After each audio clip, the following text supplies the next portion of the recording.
Hello everyone.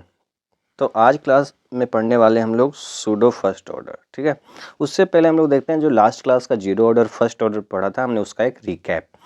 ठीक है, तो ऑर्डर हम सपोज जीरो मान लिए और दूसरा एक फर्स्ट है ना, दोनों के बीच एक कंपेरिजन टाइप से देख रहे हैं या दोनों में क्या सिमिलरिटी है ताकि हमें याद रहें चीज़ें। ओके, तो यहाँ पे सेकेंड में हम लोग रहे हैं रिएक्शन टाइप। रिएक्शन टाइप का क्या मतलब है? जो स्टैक्योमेट्रिक कोफिशिएंट होता है रिएक्शन का, वो तो दोनों ही जगह रिएक्टेंट से प्रोडक्ट बना रहे हैं और स्टैक्योमेट्रिक कोफिशिएंट कितना लिया? 1।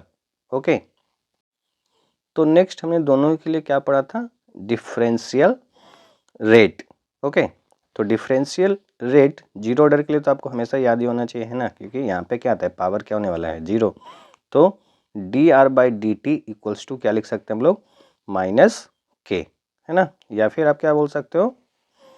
Minus of D R D by D T equals to K, और D R by D T equals to first order के लिए क्या हो जाएगा? माइनस के इंटू, हाँ, किसी भी रिएक्टेंट का रेज टू द पावर 1, है ना।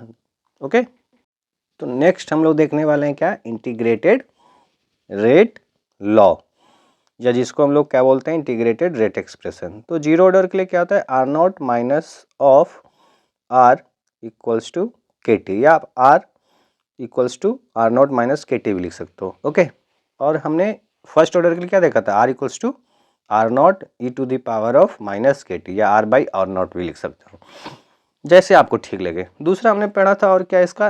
एल एन, लॉग वाले टर्म्स। तो L N R not upon R equals to क्या होता था? के टी। ठीक है, याद रखना है ये सब, और इनके ग्राफ भी। ओके, दूसरा हमने इसी को क्या लिख सकते हो? L N R not minus of L N R equals to K T, इसका ग्राफ बनाया था। ओके, तो मूविंग ऑन टू नेक्स्ट हम लोग देख रहे हैं स्ट्रेट लाइन ग्राफ या स्ट्रेट लाइन प्लॉट। ठीक है, जो कुछ भी बोल लो आप लोग, कर्व। तो इसके लिए अगर जो देखें हम लोग जीरो के लिए, तो आर वर्सेस टी क्या था? Straight line.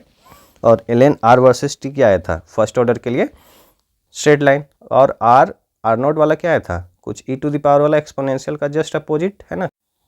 और जो L N R naught by R का straight line passing through origin आया था, और एल एन आर का तो वहाँ पे बता ही दिया।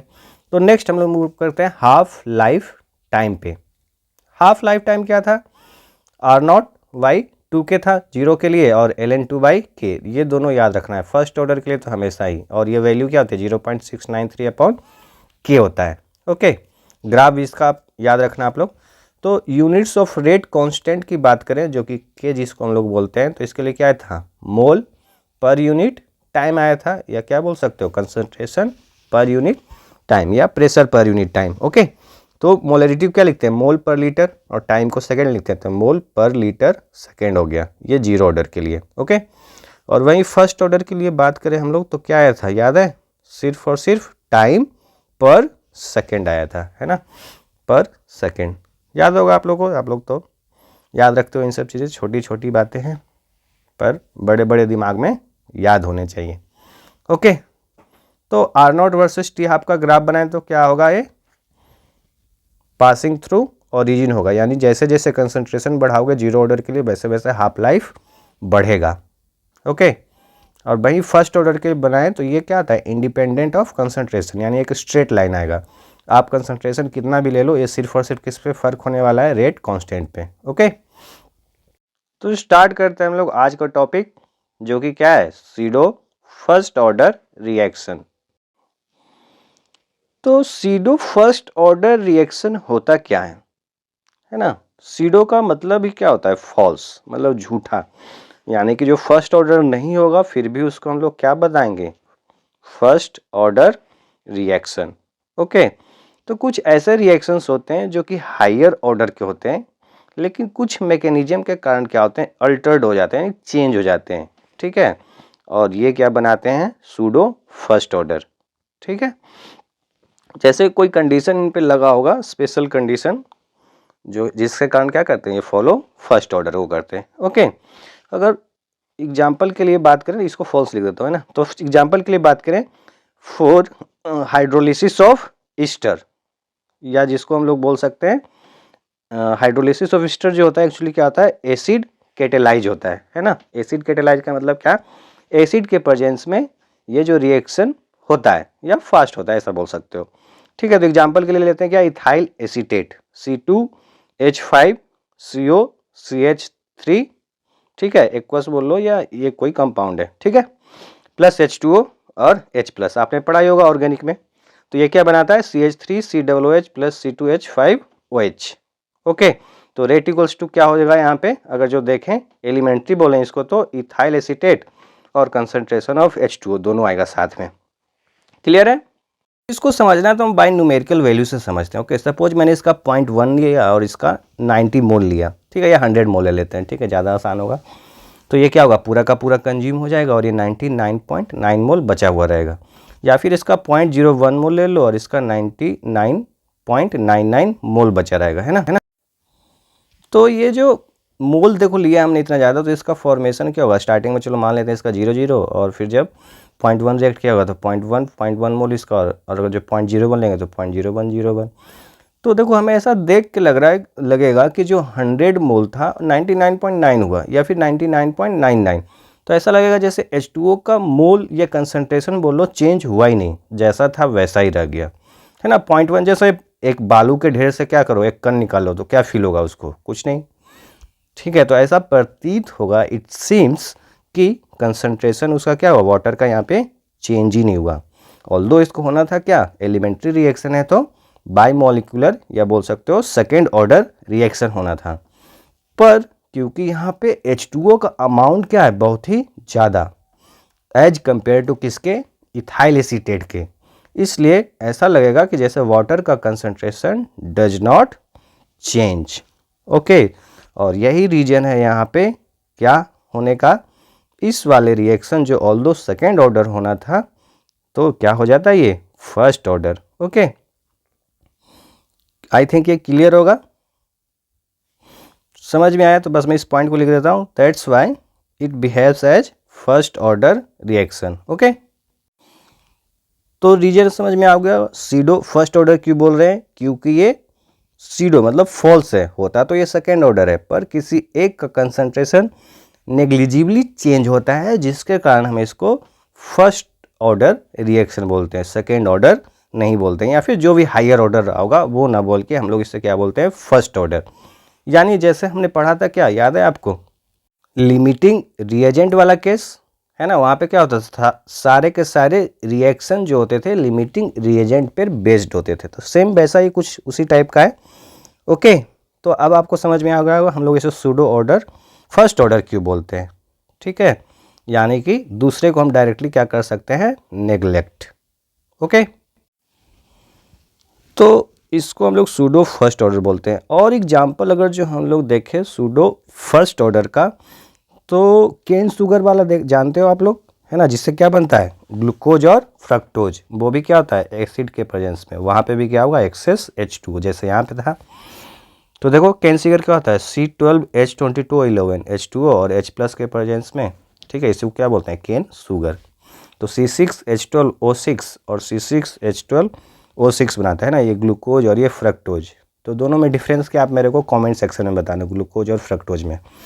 तो R इक्वल्स टू क्या होना चाहिए था C12H22O11 और H2O होना था, पर H2O क्या है एक्सेस में, तो इसलिए क्या आएगा ये बन गया first order pseudo first order reaction.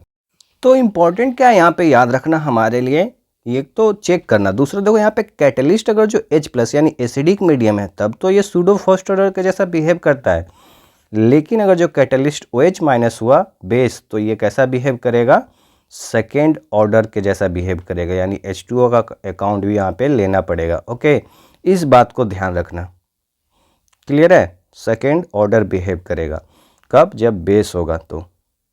Okay, I think clear होगा आपको। तो ये भी एक गिरगिट है, चैमेलियन जिसको बोलते हो आप लोग, इन्वायरमेंट को देख के रंग बदलता है। तो अपने दोस्त गिरगिट को मत ढूंढो, इग्नोर करो जैसे आप उसको इग्नोर करते हो, ठीक है। तो अब देखो यहाँ पे रेड जो हमारा बन रहा है वो C12H22O11 बोलो या फिर वहाँ स्टार वाला लिखो, ठीक है, ये फर्स्ट ऑर्डर बन रहा है। तो समटाइम्स देखो क्या होगा यहाँ पे कंसंट्रेशन ऑफ H2O मल्टीप्लाई होगा, क्योंकि ये चेंज नहीं हो रहा है और रेड कांस्टेंट तो होगा ही, तो हम क्या करते हैं वहाँ पे H2O का कंसंट्रेशन जो कि 55.5 मोलर होता है ना, उसको मल्टीप्लाई कर लेते हैं K से, तो हमारा एक नया रेड कांस्टेंट टर्म बन जाता है K डैश।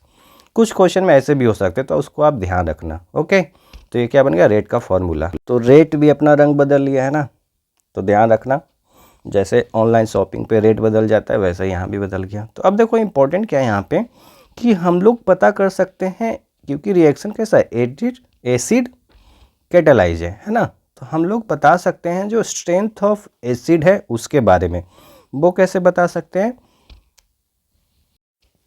तो सपोज मैंने ये रिएक्शन लिखा जो हमने पढ़ा था ईस्टर वाला, CH3COO प्लस H2O, और इसको रिएक्शन करवाया था हमने H प्लस एसिड के प्रेजेंस में। तो क्या मिला था हमें? एसेटिक एसिड और इथेनॉल। Okay, C2H5OH। तो H प्लस कैसा काम कर रहा है? कैटलिस्ट के जैसा। इसका मतलब H प्लस जितना अच्छा होगा या जितना ज़्यादा होगा, है ना, एसिड से आने वाला, तो उतना ही क्या होगा, ये एसिड रिएक्शन क्या होगा? फास्ट। यानी अगर जो बीक एसिड हुआ, दो बीक एसिड हुए, तो दोनों में जो अच्छा H प्लस दोगा, है ना, उसका क्या होगा? स्ट्रेंथ, यानी रेट ऑफ प्रोडक्शन जो होगा R, वो क्या होगा? ज़्यादा होगा, है ना, जितना ज़्यादा H प्लस अगर जो दो बीक एसिड है तो। ठीक है, तो ये डिपेंड करता है। तो देखो कैटलिस्ट जितना बेटर होगा, बेटर कैटलिस्ट होगा, उतना ही ज़्यादा क्या होगा? प्रोडक्शन ज़्यादा। कहने का मतलब क्या है कि हम लोग बोल सकते हैं ऐसा एसिड के बारे में, है ना, कि क्योंकि जो कैटलिस्ट है वो क्या है? एसिड है। यहाँ पे H प्लस आयन का क्या मतलब है? Acidic medium. कोई एसिड क्या दे रहा होगा? H plus. तो हम लोग बोल सकते हैं कि जो रिएक्शन है वो डिपेंडेंट ऑन कंसंट्रेशन ऑफ क्या है? ईस्टर, क्योंकि फर्स्ट ऑर्डर है तो उस पर भी डिपेंड करेगा, जितना ज़्यादा अमाउंट होगा रेट क्या होगा उतना ज़्यादा। दूसरा जो डिपेंडेंसी है वो किस पे कर रहा है? कैटलिस्ट। ओके, ठीक है। तो ईस्टर एंड किस पे डिपेंड करेगा? कैटलिस्ट। और कैटलिस्ट कौन है यहाँ पे? एसिड। तो अब देखो अगर जो हमने बीक एसिड लिया, सपोज क्वेश्चन में हमारे बीक एसिड है, तो जितना ज़्यादा जो H प्लस देगा, ठीक है, डोनेटिंग टेंडेंसी जिसकी जितनी ज़्यादा होगी, वो प्रोडक्शन क्या करेगा? उतना ही ज़्यादा प्रोडक्ट फॉर्मेशन, उतना ही क्या होगा? ज़्यादा होगा उसके लिए। ठीक है, तो यहाँ से हम लोग कंपेयर कर सकते हैं क्या? टू बीक एसिड के बारे में। सपोज टू बीक एसिड मान लेते हैं क्या? HA एंड HB, जो हमारा कहाँ से चलते आ रहा है? केमिकल या आयनिक इक्विलिब्रियम से। तो मोर H प्लस जो देगा, फर्निश करेगा, उतना ही ज़्यादा क्या होगा? एनी एसिड के द्वारा वो क्या होगा? उतना ही स्ट्रॉन्ग एसिड होता है। ये तो पढ़ा ही होगा, है ना। स्ट्रॉन्ग एसिड का मतलब यहाँ पे आयंस में ब्रेक होना, क्योंकि हम लोग एक्वस मीडियम की बात कर रहे हैं। ओके, क्लियर होगा ये तो सभी को। तो देखो अब यहाँ पे ध्यान से कि ये जो एसिड्स हैं इनका अगर जो हमें कंपेयर करना है ना, तो हम किससे करेंगे? मोर प्रोडक्ट फॉर्मेशन से, जिसमें ज़्यादा बन रहा होगा उसी को हम लोग बोलेंगे। तो देखो ध्यान से, अब क्वेश्चन में आपको तो प्रोडक्शन दिया नहीं होगा, किस में कितना बन रहा है, नहीं तो आप डायरेक्टली बता दोगे। तो वहाँ पे आपको क्या मिलेगा? या तो रेट मिलेगा या तो फिर क्या मिलेगा? के मिलेगा। ठीक है, के इन दोनों में से कोई, क्योंकि दोनों क्या डायरेक्टली डिपेंडेंट है। तो अगर जो हम लोग बात करें रेट इन प्रेजेंस ऑफ क्या? स्ट्रॉन्ग एसिड बोल लो, या फिर दोनों एसिड के कंपेयर में कर लेते हैं। ठीक है, इन प्रेजेंस ऑफ HA और rate in presence of HB। तो यहाँ पे रेट करने का मतलब क्या है? रेट कांस्टेंट K फॉर किसके लिए? HA एसिड के लिए, और ईस्टर तो आएगा ही। और यहाँ पे KHB, यानी कहने का मतलब है rate constant for HB acid के लिए, है ना। और ईस्टर का क्या आएगा हमारे पास? कंसंट्रेशन। ये बार बार इधर उधर क्यों टच हो जा रहा है यार, ये अभी क्या आ गया। तो कंपेरिजन के लिए ईस्टर का कंसंट्रेशन क्या लेना पड़ेगा? सेम। तो दोनों को क्या हो जाएगा? Cancel out. तो यहाँ क्या बन जाएगा? Rate constant of HA upon rate constant of HB। ठीक है, क्यों? तो लिख दे रहा हूँ इसको, कंसंट्रेशन को हम क्या ले रहे हैं? सेम, तभी कंपेयर कर पाएंगे, है ना। ठीक है, कंसंट्रेशन को क्या ले लिया हम लोग? सेम, बोथ केसेस में। तो अब हम लोग इसको क्या लिख सकते हैं? देखो KHA अपॉन KHB, मतलब रेट कांस्टेंट की बात कर रहे हैं। ओके, ध्यान रखना, ये क्या हो जाएगा? H प्लस से, और यहाँ पे H प्लस किसका? HAB, और ये क्या? HA हो जाएगा, है ना। तो इफ़ अगर जो KHA अपॉन KHB क्या हुआ? ग्रेटर देन 1, इसका मतलब KHA लिख लो यहाँ पे, नहीं तो बाद में बोलोगे क्या लिखा हुआ है। रेट कांस्टेंट है ये। Okay, KHA greater than KHB। और हम लोग क्या बोल सकते हैं इसका मतलब? अगर जो रेट कांस्टेंट उसका ज़्यादा हुआ, यानी स्पीड क्या हुआ उसका ज़्यादा, इसका मतलब H प्लस क्या होगा? ज़्यादा। ठीक है, तो इसलिए हम लोग बोल सकते हैं H प्लस ऑफ कंसनट्रेशन जो है वो ज़्यादा होगा किस में, HA में, एज कम्पेयर टू H+ किसका, HB से। तो यहाँ से हम लोग क्या बोल सकते हैं कि HA जो होगा stronger acid than HB। Clear है। यहाँ तो कंपेयर किससे करेंगे हम लोग, उसके रेट कांस्टेंट से। तो जिसका ज़्यादा रेट कांस्टेंट होगा यानी H+ वहाँ पे क्या मिला होगा हमें ज़्यादा। ध्यान रखना वीक एसिड की बात कर रहे हैं। ओके, तो फिर यहाँ पे अगर जो रिवर्स हुआ कि HA लेस देन KHB आया आपका, है ना, लेस देन 1 जिसको हम लोग बोल रहे हैं, तो क्या हो जाएगा, जस्ट रिवर्स हो जाएगा। इतना तो आप लोग समझते ही हो, है ना, काफ़ी होशियार बच्चे हो, तेज तर्रार। ओके, ठीक है। तो बस लिख लो इसको कि HB क्या होगा, stronger acid than HA। Clear है। तो बस यही कंपैरिजन था जो बताना था मेरे को। तो फिर मिलते हैं हम लोग नेक्स्ट वीडियो में एक नए टॉपिक के साथ। Okay, thank you.